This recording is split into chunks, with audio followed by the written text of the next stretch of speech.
Según Génesis 47, 12, 27, durante la sequía en Egipto, José almacenó y preservó el alimento. Para subsistir, la gente tuvo que venderlo todo y, al fin, incluso a sí mismos. Ese es el precio de vencer. Así es en este tiempo del fin, donde conseguir el alimento para entrar al reino y conquistar nuestra tierra, que es Cristo, formado en nosotros, nos costará renunciar a todo, incluso a nuestra propia vida. Pero a cambio de nuestro todo, tendremos su todo y reinaremos con él. Con ustedes, José.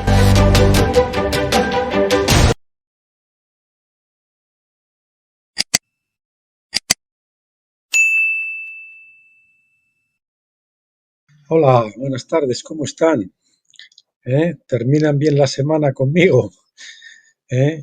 Bueno, pues aquí estoy, como les dije ayer, vamos a terminar entonces hoy bueno, vamos a terminar la semana así con retomando el estudio, que ha estado 2 días pues suspendido por el tema de Apocalipsis que estábamos haciendo, que es el libro La lucha por el derecho de nacimiento o primogenitura del doctor Stephen Jones. Y nada, hoy nos toca el capítulo 12, el Estado de Israel. Y atentos porque vamos a ver también, un poquito también, pues en sintonía con lo que veíamos estos días de atrás sobre el espíritu violento de Edom, el terrorismo, todo esto, vamos a ver ahora cómo después de esa fase de terror se va a otro tipo de terror o de genocidio, que es la apropiación, el robo de las tierras, ¿no? A personas que llevaban ahí casi 1000 años metidos, ¿no? De herencia, ¿no? Desde el Imperio Otomano, ¿no? Y sin embargo, pues basado en unos principios, en unos parámetros que solo se creen los sionistas, pues ellos se arrogaron el derecho de sacar a esa gente de sus tierras, robárselas y meterse allí. Y vamos a ver esto en el día de hoy. Capítulo 12. El Estado de Israel.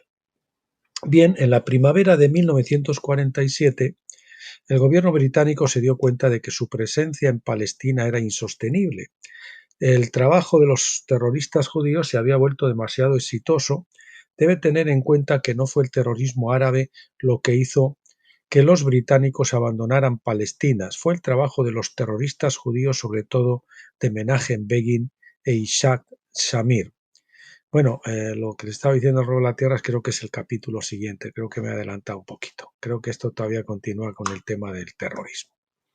El gobierno británico dejó el problema palestino en manos de las Naciones Unidas recién formadas, perdón, que debatió la resolución del 21 al 29 de noviembre de 1947.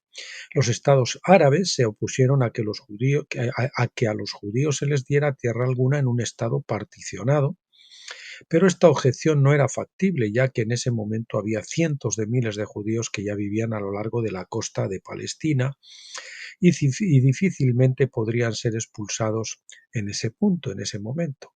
Política de hechos consumados, ya verán. Vamos ocupando y luego a ver quién nos saca de aquí. Era bien sabido que la inmigración y el asentamiento en sí era el medio más eficaz de ganar una guerra. La inmigración y el asentamiento. Es difícil desplazar a muchas personas que ya están viviendo en un área. Por esta razón, el sionismo luchó ferozmente para atraer más colonos judíos a Palestina, a como diera lugar. Por esta razón, los líderes sionistas estaban dispuestos incluso a sacrificar a cientos de judíos humildes por el bien mayor, entre comillas, de asegurar la tierra. Cuando la ONU aprobó la resolución de partición de la tierra de Palestina, el conflicto se intensificó. Ambas partes comenzaron una batalla para obtener más tierras. Los árabes atacaron a los colonos judíos y los colonos judíos comenzaron a destruir las aldeas árabes y expulsar a sus ciudadanos. A sus ciudadanos. Un ejemplo de ello fue en la aldea de Deir Yassin, cuya historia contamos en el capítulo 11. Al día de hoy, cerca de 400 aldeas árabes han sido destruidas y muchos de los sobrevivientes aún viven en campos de refugiados. No sé en qué fecha estaba este libro, lo podemos mirar. Vamos a ver, para que no nos confundamos, estamos en la página 114, vamos a irnos al comienzo.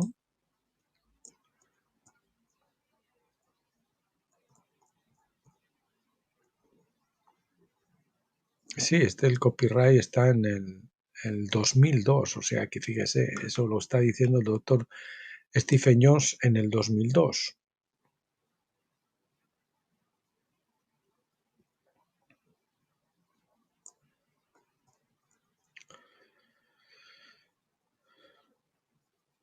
Decíamos que al día de hoy cerca de 400 aldeas árabes han sido destruidas y muchos de los sobrevivientes aún viven en campos de refugiados. Las tropas británicas finalmente abandonaron Palestina el 13 de mayo de 1948 y los dirigentes de la agencia judía, liderados por Ben Gurión, inmediatamente proclamaron el Estado judío. Los países árabes vecinos entonces les declararon la guerra.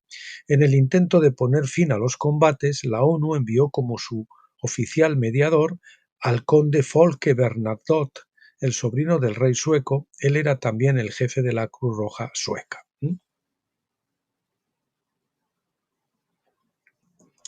Vamos a ver ahora el asesinato del conde Folke Bernadotte. El 17 de septiembre de 1948, Bernadotte y su ayudante, el coronel André-Pierre Serot, fueron asesinados en Jerusalén por defender el plan de la ONU para la partición de Palestina y la internacionalización de Jerusalén. Yitzhak Shamir, el jefe del Lehi, Lehi o Banda Stern, justificó este asesinato terrorista en razón de que la política de la ONU representaba un desastre. En la página 75 de su libro Recapitulando, escribió: el plan Bernadotte fue un acontecimiento que sin duda habría abierto el camino a poner fin al Estado judío a pocas semanas de su nacimiento. El Lehi tomó la responsabilidad por el hecho. La idea fue concebida en Jerusalén por Lehi, miembros que operaban allí más o menos independientes. El asesinato se atribuyó a un grupo disidente, el Frente de la Patria. El gobierno, entre comillas, provisional de Israel actuó, que era el Frente de la Patria, que era como un gobierno provisional de Israel, actuó con rapidez. Declaró ilegal al Lehi, detuvo todos los miembros que pudo encontrar y rompió las unidades de Jerusalén. Durante un tiempo ambos fueron procesados y los perseguían. Gera fue encarcelado. Eldad y yo pasamos a la clandestinidad, fuera de la ley una vez más, de vuelta al subsuelo, pero decididos a no luchar contra el Estado de Israel. Shamir no dice específicamente que fuera culpable del asesinato de Bernadotte, pero Alfred Lilienthal escribe en la página 360 de su libro La conexión sionista 2 acerca de 3 hombres que fueron responsables de este acto de terrorismo. Dice así: durante febrero de 1977, una conferencia de prensa marca la publicación en Israel de un nuevo libro sobre David Ben Gurión. La vida secreta de Heinrich Röhm, el difunto primer ministro, tenía los nombres de los 3 que habían llevado a cabo el asesinato. Uno de ellos, Yehoshua Zeidler, fue uno de los mejores amigos de Ben Gurión. Zeidler explicó que ejecutamos a Bernadotte porque era una institución unipersonal que puso en peligro el estatus de Jerusalén por su declarada intención de convertirla en una ciudad internacional. La decisión de matar al conde Bernadotte había sido tomada por los 3 líderes de la banda Stern: Nathan Yelimor, el doctor Israel Eldad Sheif y Zeitler, comandante de las actividades en Jerusalén y un amigo inmediato del primer presidente del gobierno. En ese momento, sin embargo, el nuevo gobierno israelí no sabía quién en realidad había cometido ese asesinato. Sin embargo, cuestionaron a Shamir en 1948 después que él había dispuesto negociar con Shaul Abigur, el viceministro de Defensa, una amnistía general. Abigur quería saber para el registro quiénes eran responsables, pero Shamir se negó a revelar sus nombres. Páginas 75 a 76 de su libro Recapitulando. Pronto los asesinos que habían sido detenidos fueron liberados, después de algunas negociaciones. Dice así en el libro: Ben Gurión cortó la maraña para proclamar una amnistía general y el gobierno provisional aprobó una ley especial para que todos los miembros del Irgun y el Lehi fueran liberados, incluidos los ya condenados. Imagínense, se autoperdonaron a sí mismos. Más tarde se emitió una orden que ponía fin a este tipo de juicios al decretar la destrucción de los expedientes de todos los disidentes e instruir a las oficinas de gobierno a tratarlos como a cualquier otra persona. Página 77. Tal vez el gobierno israelí tenía miedo de los terroristas judíos entre ellos, o Ben Gurión descubrió que su amigo Zeitler era uno de los asesinos. Cualquiera que fuera la razón, el gobierno decidió asimilar a los terroristas del Irgun y el Lehi en la corriente principal de la vida política y social de Israel, en lugar de procesarlos por sus actos criminales en todo el año 1940. Al hacerlo, prepararon el terreno para el día en que estos mismos terroristas, dirigidos por Menachem Begin, formarían el partido Likud en 1975 y finalmente se hicieran cargo incluso del propio gobierno israelí.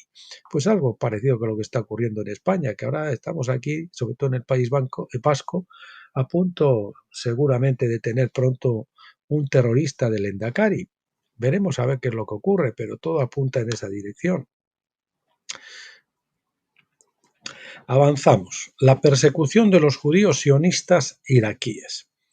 Los sionistas han perseguido a sus compañeros judíos en el extranjero con el fin de inducirlos a moverse al Estado judío, es decir, una forma de llevarlos voluntariamente forzosa, una forma voluntaria forzosa de llevarlos. Qué tremendo los sionistas. Ya hemos visto la forma en que estuvieron dispuestos a hundir el SS Patria en 1940, matando a cientos de inmigrantes incautos, pero hicieron otras cosas también. El doctor Israel Shahak escribió en la página 47 de su libro El fundamentalismo judío en Israel lo siguiente: el gobierno israelí indujo la inmigración judía desde Irak, sobornando al gobierno de Irak para que despojara más judíos iraquíes de su ciudadanía y confiscara sus bienes. Alfred Lilienthal escribe en la página 360 de su libro La Comisión Sionista II. En 1950, los agentes sionistas en Bagdad lanzaron bombas en una sinagoga y en otros objetivos judíos con el fin de presionar a los judíos a emigrar a Israel. Es una inmigración forzosamente voluntaria.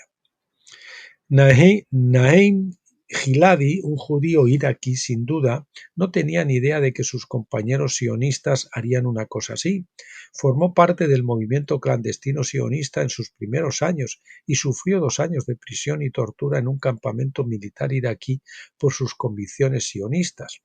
Luego escapó y fue a la Tierra Prometida, llegando en mayo de 1950. Allí pronto descubrieron la realidad del sionismo.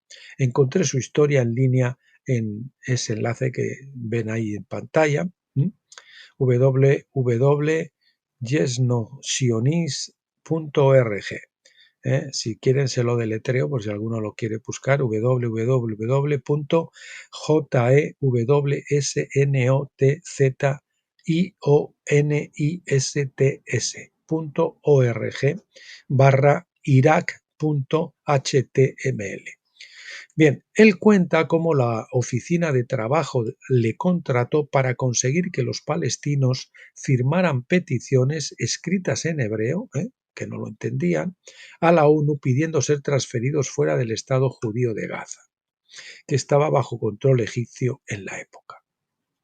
Dice así: leí sobre la petición. Al firmar, el palestino estaría diciendo que tenía la mente y el cuerpo sanos y hacía la solicitud libre de presiones o coacciones. Por supuesto, no había forma de que consintieran sin ser presionados para hacerlo. Esas familias habían estado allí cientos de años como agricultores, artesanos, primitivos, tejedores, etcétera, ¿no? El gobernador general les prohibió que se ganaran la vida y solo los encerraba hasta que perdieran la esperanza de reanudar sus vidas normales. Allí era cuando firmaban para irse. Otra vez, firmas voluntarias forzosas, ¿eh? Bueno, lo digo irónicamente, como ustedes se imaginan. Yo estaba allí y escuché su dolor. Nuestros corazones estaban doloridos cuando nos fijamos en los naranjos que plantamos con nuestras propias manos. Por favor, deja que nos vayamos. Vamos a echar agua a los árboles. Dios no se complace con nosotros si dejamos sus árboles sin atención. Le pedí al gobernador militar que les diera alivio, pero me dijo, no, queremos que se vayan. Yo ya no podía ser parte de esta opresión y me fui. A esos palestinos que no se inscribieron para las transferencias fueron llevados por la fuerza. Solo había que ponerlos en camiones y abandonarlos en Gaza. Unas 4.000 personas fueron expulsadas de Al-Magdal de una manera u otra. Los pocos que se quedaron eran colaboradores de las autoridades israelíes. Estaba desilusionado por lo que encontré en la tierra prometida, desilusionado personalmente con el racismo institucionalizado, desilusionado por lo que estaba empezando a aprender acerca de las crueldades del sionismo. Y empecé a averiguar sobre los métodos bárbaros que se utilizaban para eliminar del Estado incipiente a la mayor cantidad posible de palestinos. El mundo retrocede hoy ante la idea de la guerra bacteriológica, pero Israel fue probablemente la primera que realmente la utilizó en el Medio Oriente. En la guerra de 1948 las fuerzas judías vaciaban las aldeas árabes de sus poblaciones, a menudo por medio de amenazas, a veces solo por matar a tiros a una media docena de árabes desarmados como ejemplo para el resto, para asegurarse de que los árabes no pudieran volver a hacer una vida nueva por sí mismos. En estos pueblos los israelíes pusieron las bacterias del tifus y la disentería en los pozos de agua. Uri Milestein, historiador oficial de la Fuerza de Defensa de Israel, ha escrito y hablado sobre el uso de agentes bacteriológicos. Según Milestein, Moshe Dayan, un comandante de la división en ese entonces, dio órdenes en 1948 de eliminar a los árabes de sus pueblos, arrasar sus hogares y hacer los pozos de agua inutilizables con bacterias del tifus y la disentería. Acre estaba situada de modo que prácticamente podía defenderse con un solo cañón grande, por lo que la Haganá puso bacterias en el manantial que alimentaba la ciudad. El manantial se llamaba Capri y corría del norte, cerca de un kibutz. La Haganá puso la bacteria del tifus en el agua que va a Acre. La gente se enfermó y las fuerzas judías ocuparon Acre. Esto funcionó tan bien que ellos enviaron una división Haganá vestidos como árabes a Gaza, donde había fuerzas egipcias, y los egipcios los pillaron poniendo 2 latas de bacterias del tifus y la disentería en el suministro de agua, con desprecio gratuito de la población civil.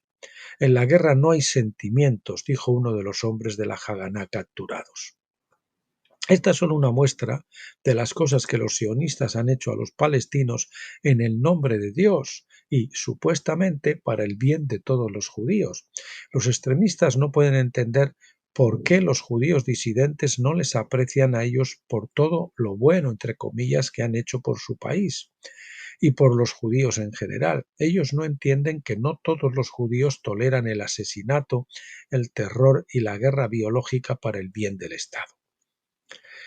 Actitudes de celotes contra los sionistas pacíficos. El Likud, junto con el movimiento de los asentamientos cada vez más violento y radical llamado Gush Emunim, ha intimidado a muchos israelíes más moderados a guardar silencio por temor de sus vidas. De hecho, si el propio gobierno israelí se atrevía a sugerir hacer la paz con los árabes o a limitar el número de nuevos asentamientos israelíes en tierra árabe, corrían el peligro de ser asesinados. En realidad esto ocurrió en 1995 cuando el primer ministro Yitzhak Rabin fue es asesinado por Yigal Amir. En el libro de Dan Kurzman sobre Rabin, Soldado de la Paz, en la página 432, escribe acerca de la promesa de campaña de Rabin en 1992. Dice, se comprometió a hacer la paz con los árabes en 9 meses y detener la construcción de asentamientos políticos, fortaleciendo al mismo tiempo el ejército que había construido y que le había llevado a la victoria. Así que había que cargarse a Isaac Rabin, porque era muy moderado el chico. Ya en 1975 y buscaba la paz. Ya en 1975, mientras que Rabin era primer ministro por primera vez, él estaba ocupado en negociaciones de paz con Egipto, sentando las bases para el acuerdo de paz que fue firmado finalmente por Anwar el-Sadat en Egipto y el israelí Menachem Begin en 1978. El principal ingrediente de esta paz era devolver el Sinaí a Egipto, donde los israelíes ya habían iniciado la construcción de asentamientos ocupados con el fin de hacer imposible un retorno. Kurzman describe en la página 323 de este acuerdo de paz lo siguiente. Para la mayoría de los israelíes el acuerdo ofrece el relieve de una tormenta de arena violenta disipándose en un tranquilo viento del desierto. Pero a los extremistas de derecha, especialmente los miembros del Gush Emunim, un grupo religioso extremista, se indignaron por el acuerdo. Cuando Kissinger había visitado interiormente Israel, sus miembros horrorizaron a Rabin y otros israelíes gritando epítetos antisemitas como chico judío, mientras que un rabino se refirió a Kissinger como el marido de una mujer gentil. Ellos se manifestaron ante el Knesset, el parlamento de israelí, y un periodista de derechas escribió que el secretario de Estado merecía el destino del mediador de la ONU, conde Folke Bernadotte, quien fue asesinado durante la guerra en 1948. Rabin más tarde enloquecería. Dice, me sentí tan completamente sorprendido y avergonzado ante Kissinger, de hecho, ante el mundo entero, que no tenía palabras para expresar mi angustia. Dudo que vaya a presenciar nunca más tan deplorable comportamiento o equivocación de parte de mis compatriotas. Estaba equivocado, por supuesto. Cuando escribió que Rabin era malo, Kurzman se refería al asesinato de Rabin el 4 de noviembre de 1995. Ese acto fue aún más lamentable y equivocado. Cualquier oposición a las políticas de terrorismo o al robo legalizado de tierras árabes es demonizada inmediatamente como antisemita o judío que se odia a sí mismo. Los que deben recurrir a los insultos han perdido los argumentos. Esta represión violenta de cualquier persona que habla en contra de la injusticia de los sionistas no es un fenómeno nuevo. En un artículo escrito en el 26 de mayo del 2000, G. Neuburger habla de la organización judía llamada Agudat Israel, es decir, Unión de Israel, fundada en el año 1912 y dice lo siguiente. Para representar al verdadero pueblo judío en el mundo y para desenmascarar las pretensiones injustificadas e injustas de los sionistas, rabinos de todas partes se unieron en Agudat Israel, al igual que las masas de judíos observantes. Tremendo, ¿verdad? Poco después, Jacob de Haan, un distinguido diplomático holandés que era entonces jefe de Agudat Israel en Palestina, inició conversaciones con los líderes árabes con miras al establecimiento eventual de un Estado en el que judíos y árabes tendrían los mismos derechos. De esta manera se espera prevenir la creación de un Estado sionista.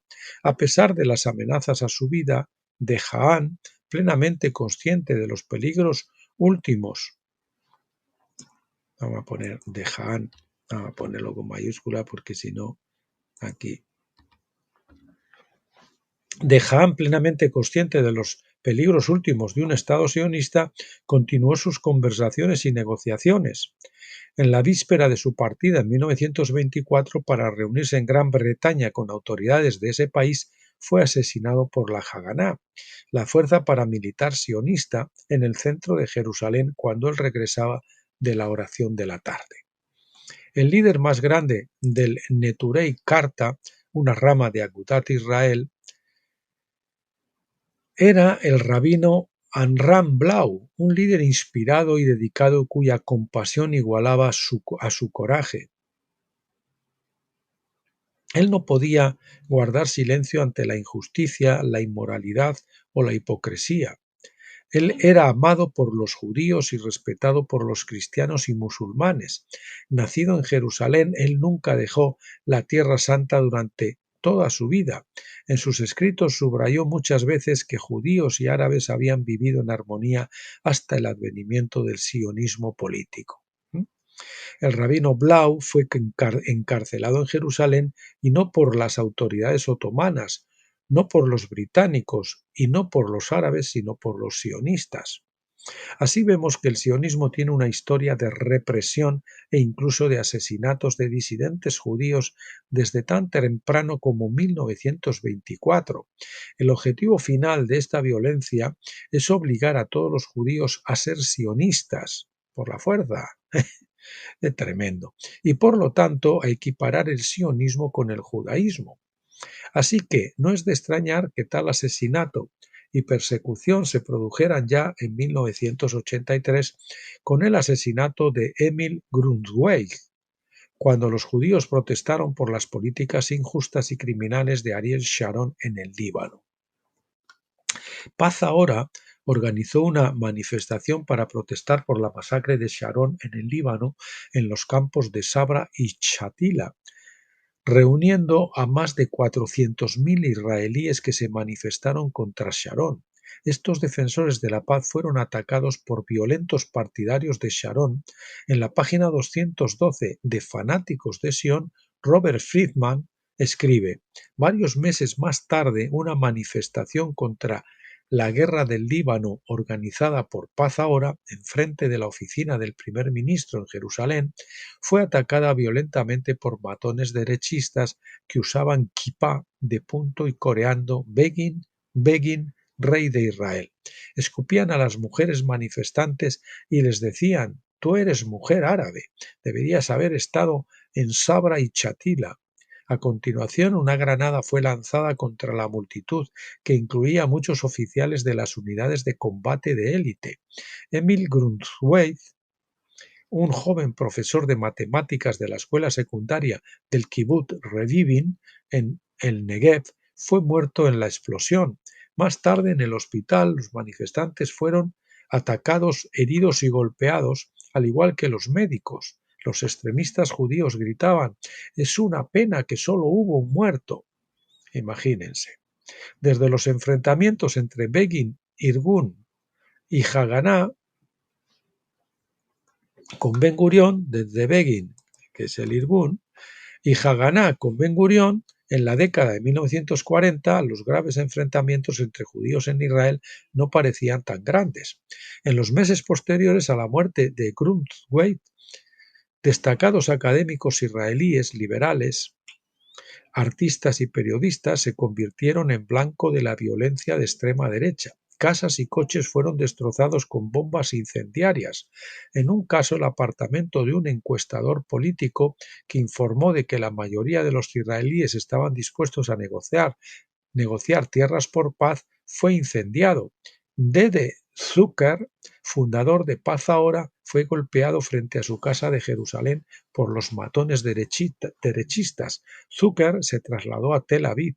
El clima de intimidación y temor se sintió alentado por los funcionarios del gobierno como Sharon, quien calificó públicamente a los miembros de Paz Ahora de derrotistas y traidores. El belicoso ex general Kahane Kahane hizo algo mejor haciendo un llamamiento a sus seguidores para liquidar judíos liberales cuyos puntos de vista se encontraron perniciosos. Hasta los querían liquidar. a los que no estaban de acuerdo con ellos siendo judíos. Es evidente que la mentalidad terrorista de la década de 1940 todavía está viva y en buen estado y que ha sido asumida en gran parte por la política israelí actual. Los del partido Likud corearon Begin, el rey de Israel, cuando mataron a los que se oponían a la parte violenta del sionismo. A los terroristas de la década de 1940 se les dio amnistía total después de establecer su nación, por lo que en lugar de ser llevados ante la justicia, pudieron finalmente tomar el poder y mantener a todos los disidentes en línea a través del terror y el miedo. Los terroristas se han convertido en los hombres de Estado del Estado judío. Tienen poca autoridad moral para condenar a los terroristas árabes modernos por hacer lo que ellos mismos hicieron en los años 1940 y 1950 y han seguido haciendo hasta nuestros días. La definición de Yitzhak Shamir de un terrorista se dio en la radio en 1991, citada por la autora judía Robert Friedman en la introducción a su libro Fanáticos de Sion, página 32. El terrorismo es una forma de combatir. Esto es aceptable en determinadas condiciones y por ciertos movimientos, dijo, y agregó que mientras que el terrorismo era apropiado para los judíos que luchan por su patria, no lo es para los palestinos que están luchando por la tierra que no es suya. Esta es la tierra de los hijos de Israel. Esto se llama un doble estándar, una doble vara de medir. En una nota al pie se observa que el Irgun y la banda Esther mataron al menos a 40 judíos para saldar cuentas personales. Al parecer esto también estaba dentro de los derechos de Shamir como un luchador por la libertad y no constituye terrorismo o asesinato. Sospecho que las familias de las víctimas puedan sentirse de forma diferente. Bien, terminamos aquí. Próximo día veremos el capítulo 13, la guerra por la tierra. Y como les dije, vamos a ver cómo se pasa de este terrorismo, incluso contra los propios judíos y esta violencia, ahora a la política de asentamientos. Primero los sacamos de allí con la excusa de que tienen que estar un par de semanas fuera, después no los dejamos regresar y nos metemos allí nosotros o envenenamos el agua para que no puedan volver a ese sitio. Robar las tierras y después apropiárselas, o expropiarlas y después quedarse con ellas. Una fórmula muy bonita de construir un Estado sobre unos cimientos de violencia, de terrorismo, de genocidio, de extorsión, de corrupción, que por supuesto con esos cimientos no puede permanecer, porque como dice el Señor, lo que se construye sobre la arena pues no puede constituir. Y vamos a ver cómo pronto ese Estado de Israel pasa a mejor vida. Así por lo menos lo dicen las profecías. Bueno, mañana entonces continuaremos, como les digo, con este capítulo 13, la guerra por la tierra, los asentamientos y demás. Y nada, pues gracias por haber estado una vez más conmigo. Les emplazo como siempre para que regresen el lunes, Dios mediante. Les pido al Señor que los bendiga y los guarde este fin de semana. Descansen, diviértanse y renuévense en el espíritu buscando al Señor y estén de vuelta el lunes entonces. Hasta entonces, valga la redundancia, pásenlo bien.